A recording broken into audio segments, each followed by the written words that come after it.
Hello and welcome to PsychEd, and you are watching part 4 of the series Introduction to Psychology, and finally we are at the end of this series. So this would be the last video to our Introduction to Psychology series, and we have covered almost all of these, and now at the end we are doing humanistic and cognitive perspective. And as I said earlier, this would be the last portion of Introduction to Psychology. And along with discussing the humanistic and cognitive approach, we'll see the timeline so as to summarize what we have done till now. And we'll also discuss a case study example to bring about clarity into how these different approaches view the behavior of an individual. So, what are we waiting for? Let's get started.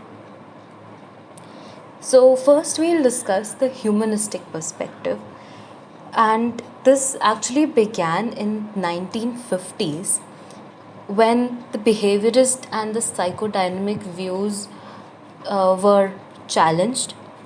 So, as you know, psychodynamic views were that every behavior that an individual shows is because of the unconscious forces that reside in him, the aggressive and sexual urges that the person has. And the humanistic perspective clearly rejected this idea, right?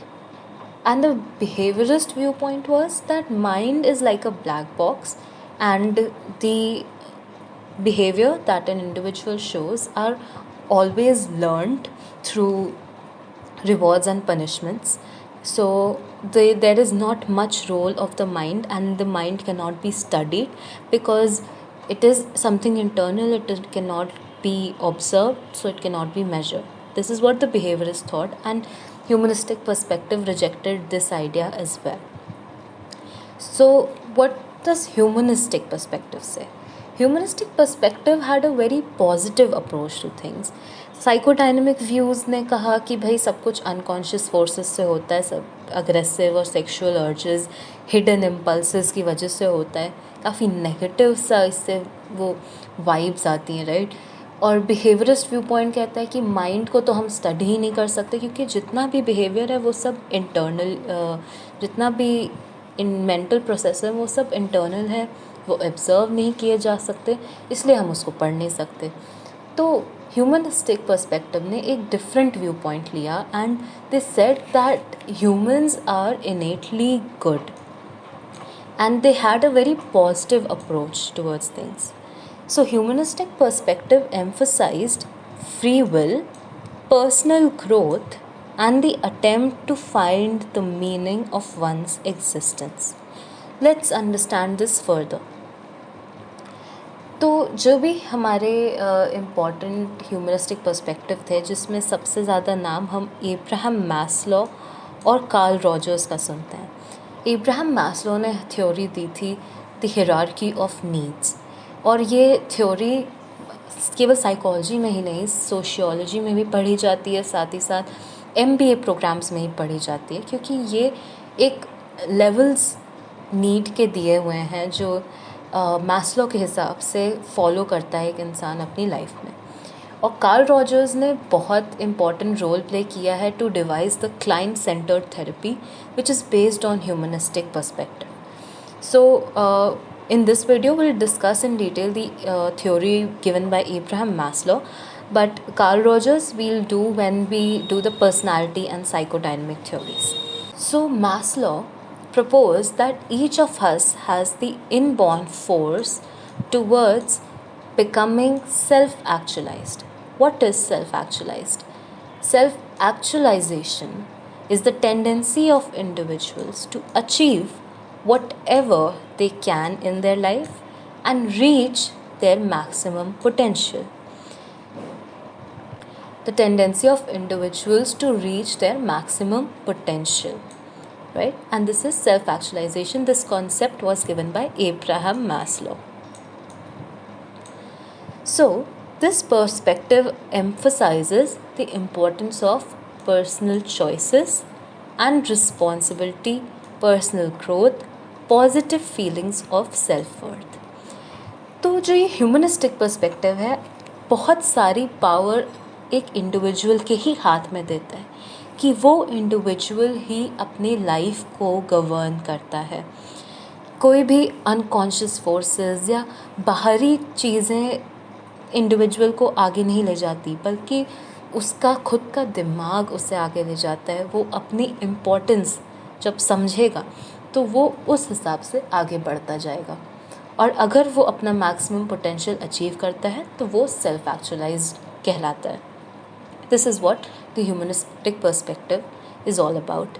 So Abraham Maslow की हम अगर theory देखें यहाँ पे, so Maslow's need hierarchy theory right here. So he gave some levels of needs that every individual has, and he said that unless we achieve the first need, this person does not move on to the second need. Once the first need is achieved, only then the person goes on to second need. When that is fulfilled, he moves on to the third need, and so on. So let's see what Maslow said. The first basic need of an individual is the physiological need. Right here we see in this diagram as well. Physiological need is the need of the body, physical needs. Food, water, shelter that an individual needs to sustain, right? This is the basic need. Second is safety need. We see right here, we see the hierarchy is increasing one by one. This is also one of the basic needs, and in this the individual's need is to feel safe and secure in his environment. जैसे कोई ये नहीं चाहेगा कि उस पर attack हो, या जानवर उस पर अटैक करे, या कोई इंसान ही उस पर अटैक कर दे, तो या चोरी होती है या कुछ भी होता है, तो इंसान सेफ और सिक्योर फील करना चाहता है अपना environment. This is the second need. तो जैसे अगर मैस्लो की थ्योरी है तो वो कहेंगे कि जैसे ही हमारी फूड, वाटर, शेल्टर की नीड पूरी होगी, तभी हम सेफ्टी नीड्स पे प्रोसीड कर पाएंगे। जब तक हमारे पास फूड, वाटर, शेल्टर होगा ही नहीं, हम अपनी सेफ्टी पे ध्यान ही नहीं दे पाएंगे। इसलिए फिजियोलॉजिकल से सीधा इस नीड पे आ गए, ऐसा कुछ नहीं होता। वन बाय वन प्रोसीड करते हैं। Then the third need is need for belongingness. एक बार हमारी बेसिक नीड्स पूरी हो गई, safety, security, we have enough food, water for ourselves, we want to feel intimate, we want to have friendships for ourselves, we want to feel belonged to the society, right? एक हमें एक प्यार और एक friendship की भावना हमें चाहिए होती है अपने आसपास के लोगों से। This is the third need. This is the psychological need. हमने बेसिक नीड पूरी की और फिर हमें अपनी साइकोलॉजिकल नीड पूरी करनी है। And then after we have fulfilled the need for belongingness, we move on to the next stage, which is esteem needs. Self-esteem, self-worth, feeling of accomplishment. We want to achieve something for ourselves, for our family, for our loved ones, right? जब तक वो नहीं मिलेगा, हमें एक sense of importance अपनी नहीं समझ आएगी, हमें सेल्फ वर्थ नहीं समझ आएगी। इसीलिए ये भी एक बहुत ही इम्पोर्टेंट साइकोलॉजिकल नीड है। तो ये है 4 नीड्स हमारे। And the last stage is the stage of self actualisation. Once we have achieved the self-esteem need, the individual thrives to reach his maximum potential, and therefore once he does that, he achieves self-actualization, right? Achieving one's maximum potential. This is self-fulfillment needs. Something that is also talked about in Maslow's theory is the peak experiences. Only a self-actualized person experiences this peak, which is like a high power zone that he creates for himself, because of what all he has achieved. It's like meeting the god kind of a feeling, and only a self actualized person experiences this. That is all about the humanistic perspective. And now we move on to the cognitive perspective. So, this field also actually emerged in the 1950s only, like the humanistic perspective. And हमने देखा था कि structuralism और functionalism में सबसे ज़्यादा हमने brain की बात की थी कि हमें स्ट्रक्चर ऑफ माइंड पढ़ना है, फंक्शन ऑफ माइंड पढ़ना है. बट उसके बाद माइंड में किसी ने इंटरेस्ट नहीं दिखाया, बिहेवियरिस्ट ने तो कम्प्लीटली ही इग्नोर कर दिया. But then in 1950s there was a renewed interest in studying the cognitive processes. And cognitive psychology, therefore, we say that it focuses on the study of cognitive processes. It studies the processes by which people reason, make decisions, devise solutions to problems, form perceptions and mental images, and produce and understand language. So, this cognitive perspective actually covers everything that goes on in our mind: our thinking process, our problem solving capacity, decision making capacity, our perception, mental images that we form, how we produce speech, how we comprehend language. All of these things are covered in cognitive perspective, and it gives a lot of importance to brain and mind. So, cognitive psychology focuses on studying mental processes, including how people perceive, think, remember, learn, solve problems, and make decisions. So, this is what cognitive perspective is. ये mental processes को पढ़ता है और कैसे वो mental processes हमारे decisions को influence करता है और हमारे बिहेवियर को इन्फ्लुएंस करता है. Behaviorists believe that internal behavior cannot be studied because we cannot see what is happening in person's mind and therefore cannot be objectively measured. However, cognitive psychologists regard it as an essential thing to look at the mental processes of an organism and how these influence the behavior. This is the cognitive perspective. Like I just said earlier, so this is the behaviorist model. Behaviorist model said there's a stimulus in the environment and the mind cannot be studied. It is a black box and there is a response, and these responses are because of the behavior that has been learned already because of rewards and punishments, right? But a cognitive model says that there is input, there is processing. कोई भी process हो सकता है, problem solving, decision making, thinking, learning, memory, कुछ भी, and then there is an output of the behaviour. So that was about the cognitive perspective. So now, as I said earlier, we'll look at this timeline now so as to understand what all we have studied till now. इससे आपको एक clear picture मिल जाएगी कि कौन सा perspective का क्या मतलब है, वो क्या कहना चाह रहे हैं, एंड कहाँ से ये सब स्टार्ट हुआ था, and how psychology actually evolved to form what it is today. Right? So we actually began with Wilhelm Wundt, and he was the first one to open a psychological laboratory in Leipzig, Germany in 1879. In the first video we discussed this, and I told you that it is very important. It's asked almost everywhere. CUET में MCQ exams में भी आएगा, और आपके answer writing जो आप boards में लिखोगे उसमें भी बहुत काम आएगा. And he gave the first school of thought of psychology, and it was called the structuralism because it studied the structure of mind. And if you remember, we studied it through the process of introspection, right? And that is the first school of thought of psychology.